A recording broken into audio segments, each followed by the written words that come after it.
여러분 혹시 상상해 보신 적 있으세요? 어느 날 갑자기 80억이라는 돈이 생긴다면 어떨까요? 75살 박순자 할머니에게 그런 일이 실제로 일어났습니다. 40년을 살아온 낡은 단독주택이 재개발 구역에 포함되면서 80억 원이라는 거액의 보장금을 받게 된 거죠. 하지만 할머니는 이 소식을 듣고 기뻐하기는커녕 오히려 두려움에 떨기 시작했어요. 평생 가난하게 살아온 새 아들이 이 돈 앞에서 어떻게 변할지 너무나 무서웠던 겁니다. 그래서 할머니는 과감한 결심을 했습니다. 80억을 받았다는 사실을 철저히 숨기고 오히려 집도 잃고 돈도 한 푼 없는 거지 같은 행색으로 변장해서 새 아들의 집을 차례로 찾아가 보기로 한 거예요. 평생 키워준 어머니가 가장 힘들 때 새 아들은 과연 어떤 모습을 보여줄까요? 그리고 마지막에는 어떤 충격적인 반전이 기다리고 있을까요? 지금부터 그 이야기를 들려드리겠습니다. 박순자 할머니는 서울 변두리 낡은 단독주택에서 40년을 살아왔어요. 남편이 일찍 세상을 떠난 후 혼자서 새 아들을 키우느라 정말 고생이 많았죠. 식당 설거지 청소 가리지 않고 닥치는 대로 일을 하면서 아들들을 대학까지 보냈습니다. 손에 굳은 살이 박이고 허리가 휘도록 일했지만 할머니는 한 번도 힘들다는 말을 하지 않았어요. 아들들만 잘 되면 그게 곧 행복이라고 생각했거든요. 그렇게 세월이 흘러 아들들은 모두 장성해서 각자 가정을 꾸렸고 할머니는 홀로 그 오래된 집에서 소박하게 살아가고 있었습니다. 그런데 어느 날 갑자기 동네에 재개발 소식이 들려왔어요. 처음에는 그냥 소문인 줄만 알았는데 구청에서 정식으로 통보가 왔습니다. 할머니가 살던 지역 전체가 대규모 재개발 구역으로 지정됐고 보상금 협의를 시작한다는 내용이었죠. 할머니는 떨리는 손으로 보상 예상액이 적힌 서류를 읽었어요. 그런데 거기 적힌 숫자를 보는 순간 할머니는 그만 주저앉고 말았습니다. 80억 원. 평생 몇백만 원도 제대로 만져보지 못한 할머니에게 80억이라는 숫자는 상상조차 할 수 없는 금액이었어요. 손이 부들부들 떨렸습니다. 가슴이 두근거렸어요. 하지만 그 두근거림은 기쁨이 아니라 두려움이었습니다. 할머니는 그날 밤 한숨도 자지 못했어요. 머릿속에는 온통 새 아들 생각뿐이었죠. 큰아들 박민수는 중견기업에 다니지만 늘 돈이 부족하다고 했습니다. 사교육비며 대출 이자며 생활비며 항상 쪼들린다고 불평했어요. 아파트 대출금만 해도 3억이 넘는다고 매달 이자 내기가 힘들다고 했죠. 둘째 박민주는 자영업을 하는데 사업이 잘 안 된다며 늘 한숨을 쉬었습니다. 가게 임대료만 매달 300만 원이고 재료비에 직원 인건비에 카드 수수료까지 빠져나가면 남는 게 없다고 했어요. 셋째 박민호는 대기업에 다니지만 집값 때문에 5억짜리 전세로 살면서 내 집 마련을 간절히 꿈꿨습니다. 요즘 같은 집값에 서울에 아파트 한 채 사려면 최소 10억은 있어야 한다고 늘 말했죠. 할머니는 알고 있었습니다. 아들들이 모두 경제적으로 힘들어한다는 걸요. 그래서 더 두려웠어요. 이 80억이라는 거액의 돈 앞에서 아들들이 변하지 않을까? 평생 착하게만 살아온 아들들이 돈 때문에 서로 싸우지는 않을까? 어쩌면 할머니 자신을 그저 돈으로만 보게 되는 건 아닐까? 이런 생각들이 꼬리에 꼬리를 물고 할머니를 괴롭혔습니다. 할머니의 가슴 속에는 깊은 슬픔과 실망감이 조금씩 자리 잡기 시작했어요. 그리고 며칠을 고민한 끝에 할머니는 결심했습니다. 보상금을 받았다는 사실을 아들들에게 알리지 않기로요. 대신 정반대로 행동하기로 했어요. 재개발로 집도 잃고 돈도 한 푼 못 받은 불쌍한 노인이 되어 아들들을 시험해 보기로 한 겁니다. 할머니는 옷장 깊숙한 곳에서 가장 낡고해진 옷들을 꺼냈어요. 20년도 더 된 검은색 점퍼와 색이 바랜 바지 낡은 운동화까지. 거울 앞에 선 할머니의 모습은 정말 초라했습니다. 하지만 할머니의 눈빛만큼은 단호했어요. 이제 새 아들의 집을 차례로 찾아가 볼 시간이었습니다. 다음 날 아침 할머니는 낡은 옷차림으로 큰아들 박민순의 집으로 향했어요. 민수는 서울 강남의 30평대 아파트에서 아내와 두 자녀와 함께 살고 있었죠. 할머니는 떨리는 마음으로 초인종을 눌렀습니다.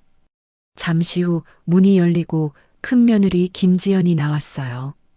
지연은 할머니를 보더니 눈살을 찌푸렸습니다. 어머님, 그 무슨 차림이세요? 갑자기 왜 오셨어요? 할머니는 작은 목소리로 말했어요. 저기 재개발 때문에 집에서 나와야 하는데 당장 갈 데가 없어서 며칠만 있게 해주면 안 될까? 지연의 얼굴이 굳어졌어요. 아니, 갑자기 그게 무슨 말씀이세요? 보상금은요? 할머니는 고개를 떨구며 대답했습니다. 보상금이라는 게 원래 집주인한테만 주는 거더라고.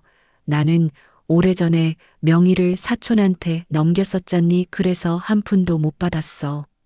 사실 할머니는 집 명의를 넘긴 적이 없었지만 거짓말을 할 수밖에 없었어요.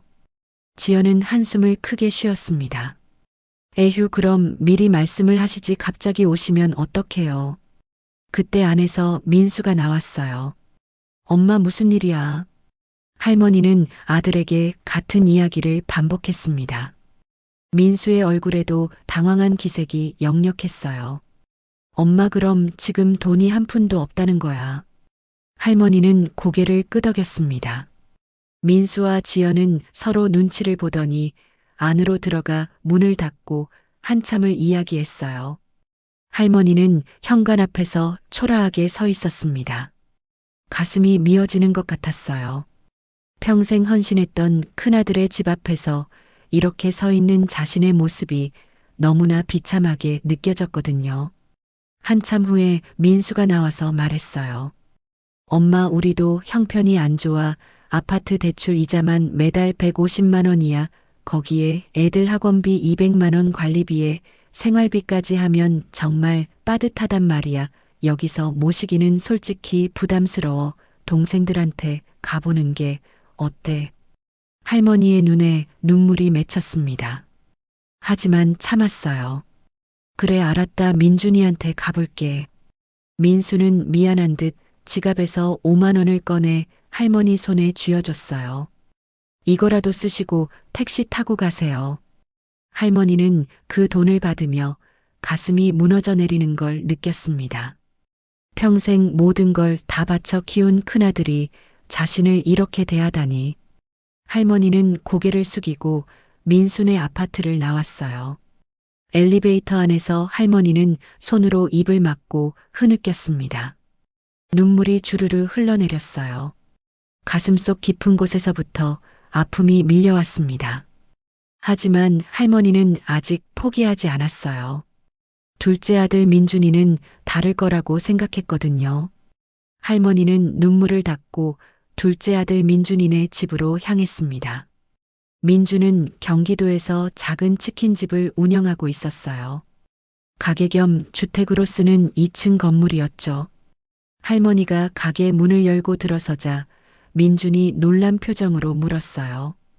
엄마, 무슨 일이야? 그 옷은 또 뭐야? 할머니는 다시 한번 같은 이야기를 했습니다. 재개발로 집을 잃었고 보상금도 못 받았다고요.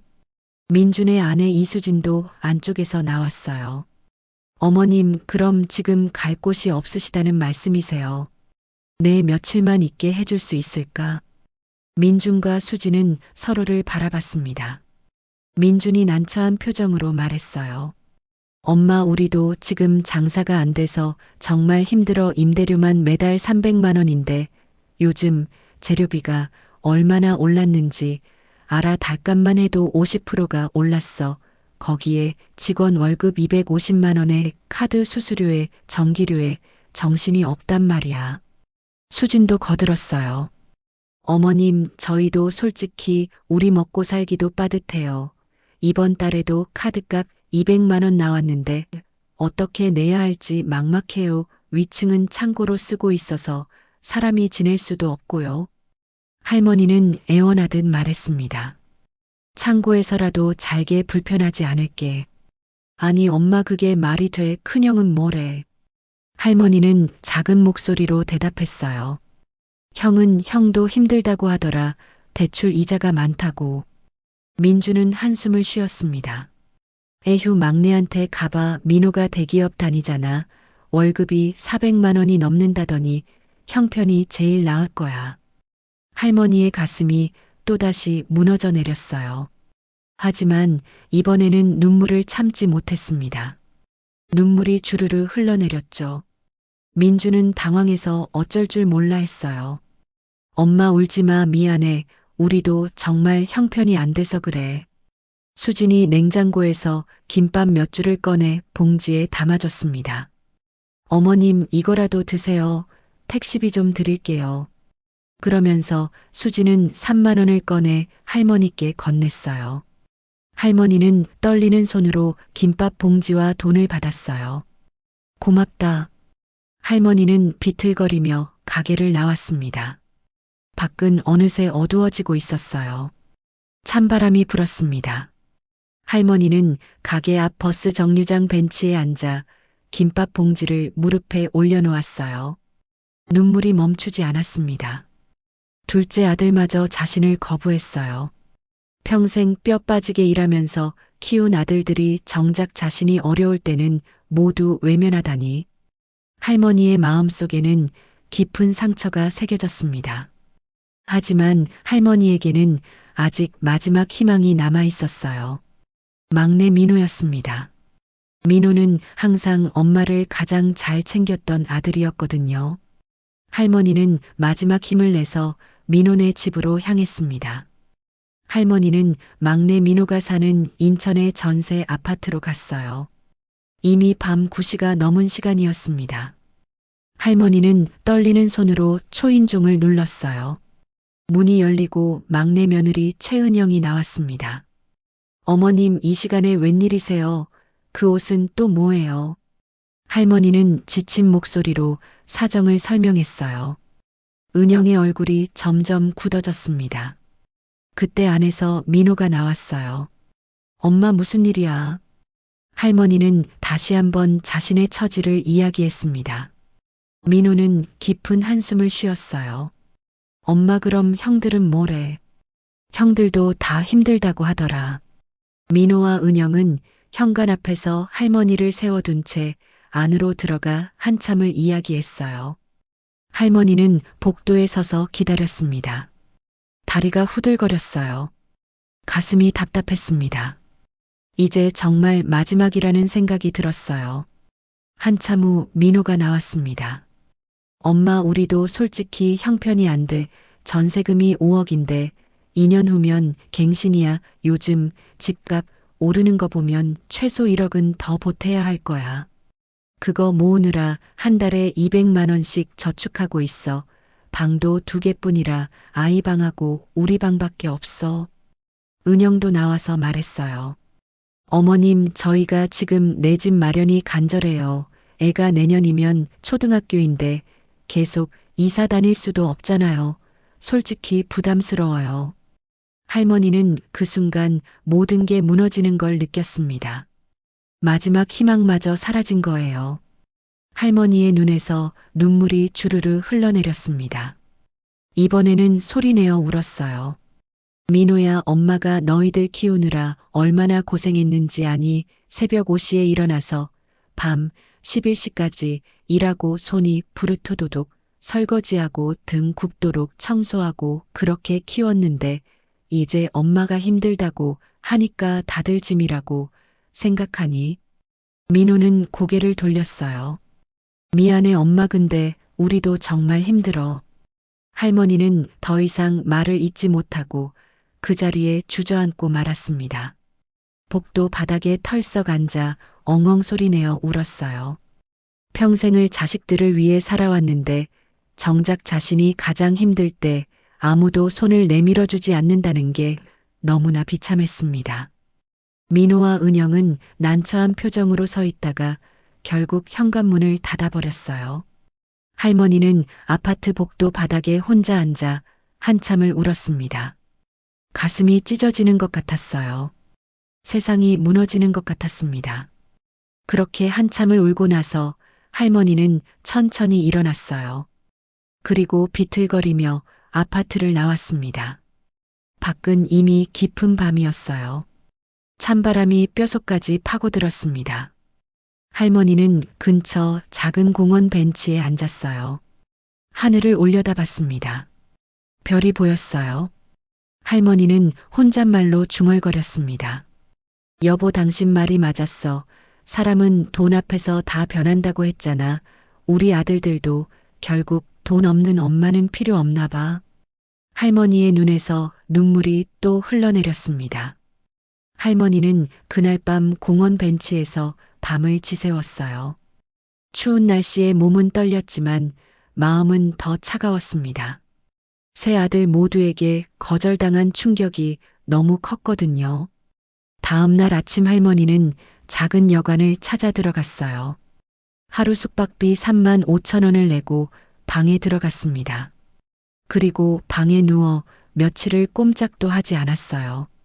밥도 제대로 먹지 않았습니다. 그냥 천장만 바라보며 누워 있었죠. 할머니의 마음속에는 깊은 상처와 함께 어떤 결심이 자리 잡고 있었습니다. 일주일쯤 지났을 때 할머니는 드디어 몸을 일으켰어요. 그리고 거울을 봤습니다. 초라한 옷차림의 늙은 여자가 거기 있었어요. 하지만 할머니의 눈빛만큼은 달라져 있었습니다. 이제 할머니는 결심했어요. 자신이 무엇을 해야 하는지 명확히 알게 된 거죠. 할머니는 먼저 은행에 갔습니다. 그리고 80억 보상금 중에서 3천만 원을 인출했어요. 그 다음 백화점에 가서 깔끔한 옷 3벌을 샀습니다. 150만 원을 썼어요. 머리도 단정하게 손질했습니다. 미용실비로 8만 원을 냈죠. 그리고 괜찮은 오피스텔을 하나 계약했습니다. 월세 200만 원짜리였어요. 할머니는 변호사 사무실도 찾아갔어요. 유언장을 작성하기 위해서였죠. 변호사 상담비로 50만 원을 냈습니다. 변호사가 물었습니다.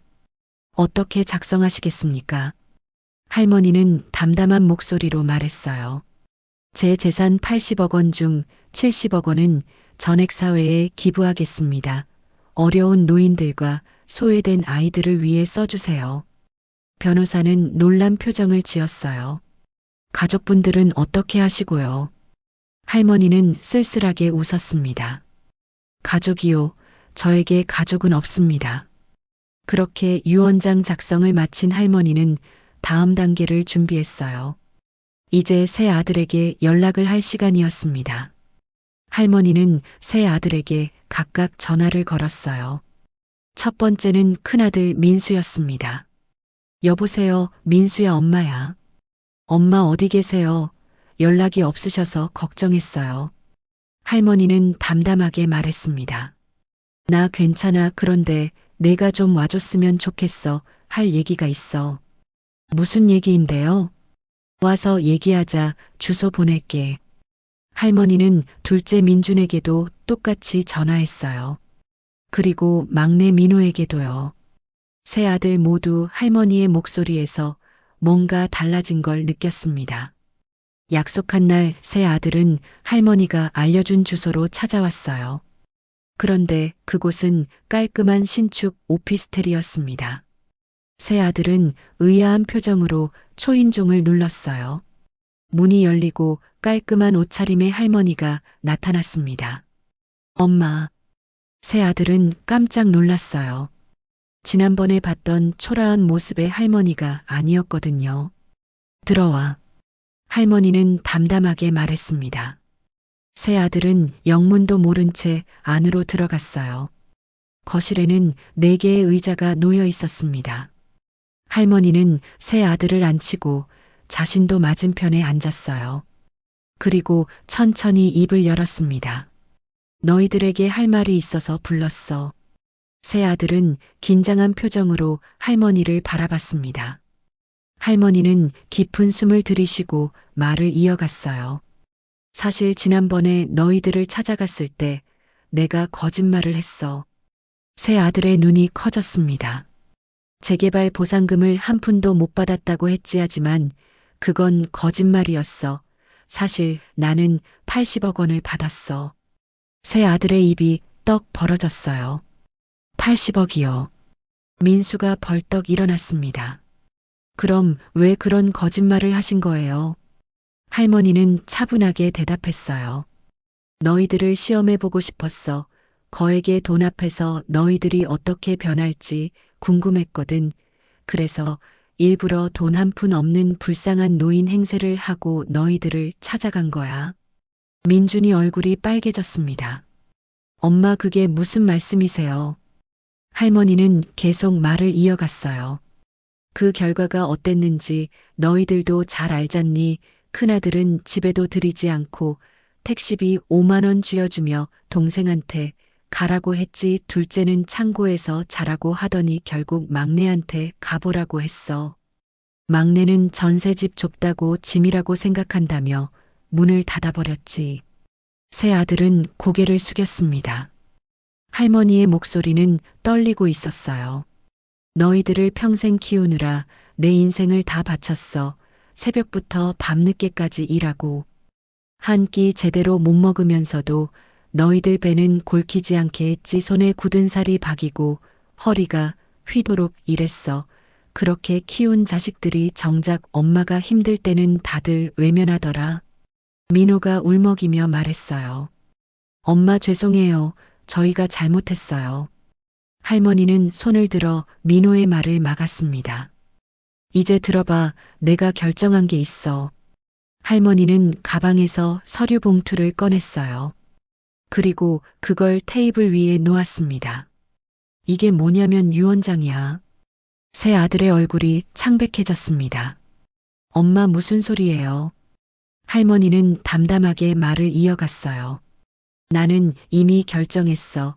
내 재산 80억 원 중 70억 원을 사회에 기부하기로 했어. 어려운 노인들과 소외된 아이들을 위해 쓰일 거야. 뭐라고요? 새 아들이 동시에 소리쳤습니다. 민수가 다급하게 말했어요. 엄마, 그게 무슨 말씀이세요? 저희는요, 70억이면 우리 셋이 나눠도 한 명당 23억씩인데요. 할머니는 차갑게 대답했습니다. 너희들은 이미 다 컸잖니. 각자 벌어서 잘 먹고 잘 살고 있어. 나 같은 늙은이 필요 없다며 문전박대했던 사람들이 이제 와서 무슨 말을 하겠니? 아니, 엄마, 그건 저희가 몰라서 그랬어요. 정말 형편이 어려워서 그랬던 거예요. 저희도 대출 이자가 얼마나 많은지 아세요? 민준이 애원했습니다. 할머니는 고개를 저었어요. 형편이 어려워서 그랬다고. 그럼 너희들 형편이 나아지면 나를 모실 거였니? 아니면 내가 80억이 있다고 했으면 그때는 반겼을 거니? 새 아들은 아무 말도 하지 못했습니다. 할머니의 말이 너무나 정확하게 진실을 찌르고 있었거든요. 할머니는 계속 말했어요. 너희들이 나를 거절했을 때 나는 정말 죽고 싶었어. 평생을 자식들을 위해 살았는데 결국 아무짝에도 쓸모없는 늙은이가 됐다는 생각에 가슴이 찢어지는 것 같았지. 엄마. 민호가 울먹였습니다. 할머니의 눈에도 눈물이 고였어요. 하지만 할머니는 눈물을 닦으며 말을 이었습니다. 그래서 깨달았어. 진짜 가족은 혈연이 아니라 마음이라는 걸. 내가 힘들 때 손 내밀어 줄 수 있는 사람이 진짜 가족이지, 돈이 있을 때만 찾아오는 사람은 가족이 아니야. 세 아들은 모두 고개를 떨구고 울고 있었습니다. 할머니는 일어섰어요. 이제 갈 시간이야. 앞으로 나는 내 남은 인생을 내가 원하는 대로 살 거야. 너희들 눈치 보지 않고 내가 하고 싶은 일 하면서 살 거야. 엄마, 제발 다시 한 번만 기회를 주세요. 민수가 무릎을 꿇었습니다. 하지만 할머니는 고개를 저었어요. 기회는 이미 줬어. 너희들이 스스로 거절한 거지. 할머니는 문을 열었습니다. 이제 가봐. 너희들 각자 가정이 있잖니. 세 아들은 울면서 할머니에게 매달렸습니다. 하지만 할머니는 단호했어요. 그로부터 3개월이 지났습니다. 할머니는 자신의 말대로 자유롭게 살기 시작했어요. 여행도 다니고 봉사활동도 하고 싶었던 취미 활동도 시작했습니다. 제주도 여행에 200만 원을 썼고 유럽 여행에는 1000만 원을 썼어요. 그리고 약속대로 80억 원 중 70억 원을 사회에 기부했습니다. 어려운 노인들을 위한 복지관을 짓는데 30억 원을 쓰고 소외된 아이들을 위한 장학재단을 만드는데 40억 원을 썼어요. 신문과 방송에서 할머니의 이야기가 크게 보도됐습니다. 많은 사람들이 할머니를 칭찬했어요. 그런데 어느 날 할머니에게 한 통의 편지가 도착했습니다. 큰아들 민수가 보낸 편지였어요. 할머니는 떨리는 손으로 편지를 열었습니다. 편지에는 이렇게 적혀 있었어요. 엄마, 저는 지난 3개월 동안 정말 많이 반성했어요. 제가 얼마나 큰 잘못을 저질렀는지 매일 밤 잠을 이루지 못했습니다. 엄마가 평생 저희를 위해 희생하셨는데 정작 엄마가 힘드실 때 저는 겨우 5만 원만 쥐어드리고 문전박대를 했어요. 돈이 없다는 이유로 친엄마를 거절한 제 자신이 너무 부끄럽습니다. 이제 깨달았어요. 가족은 돈이 있을 때만 가족이 아니라는 걸요. 엄마가 80억을 가지고 계시든 한 푼도 없으시든 엄마는 엄마라는 걸요. 엄마, 제발 한 번만 용서해 주세요.